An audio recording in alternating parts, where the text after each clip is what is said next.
Wrote an article about psychopathic personalities and the traits to look out for.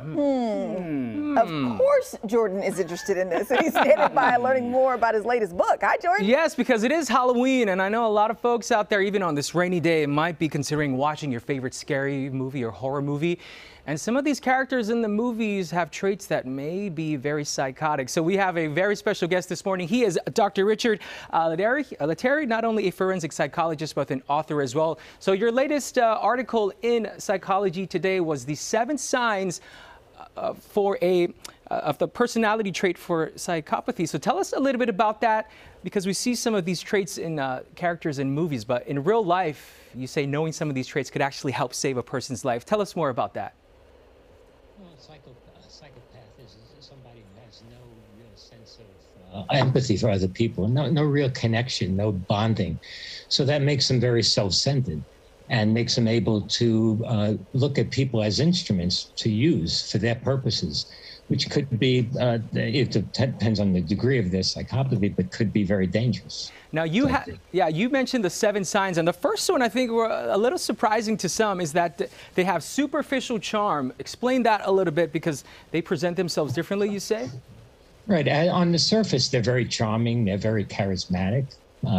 So that one might feel that they're really a good guy, but over time you get to realize pretty quickly that their charm is they're more slick than charming, and that they're self-centered. They're more interested in themselves, and the conversation always gets around to what's good for them, and that they're really not as interested in charming as they may seem on the surface. And your article is a very interesting read there, because you talked a lot about deceitfulness, because they will do whatever it takes to get to the top. So we're not only talking about the characters you see in the movie that sort of go off and do a lot of different crimes, but they actually try to manipulate their way into getting basically what they want through, and that could be a sign of that personality trait, right?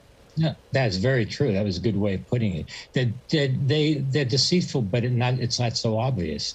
On the surface, again, they may seem like they're engaged and listening and want to know what's happening, but they're really just looking at how to serve themselves. The truth actually has no meaning for them unless it's serving their purposes, unless it's what they're interested in.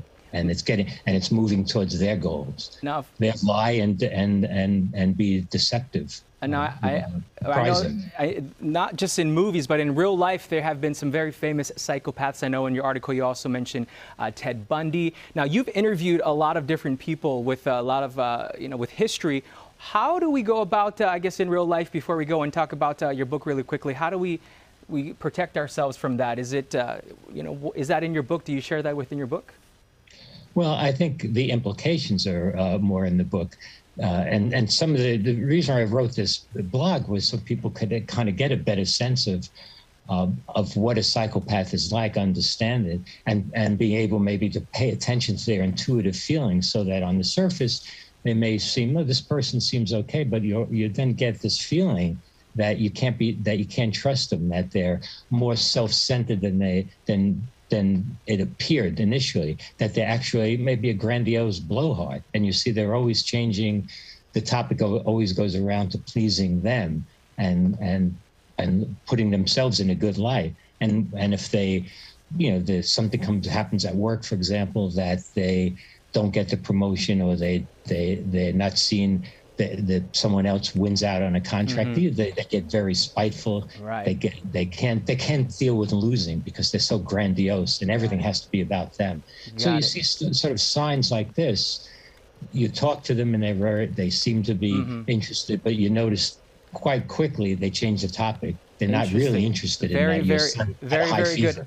And it's a good read here. We're running out of time here, but again, you can check out the article in Psychology Today. It is called the 7 Signs of a Psychotic Personality. He's also got a book called Decoding Madness available on his website as well, and we'll have all that information up on our screen. So when you watch your next scary movie and you see that character, you might look at them a little differently. Dr. Richard, we appreciate you spending time with us this morning. We'll send it back to you, Cody. Thank you. All right. That was interesting. Bye-bye. A long time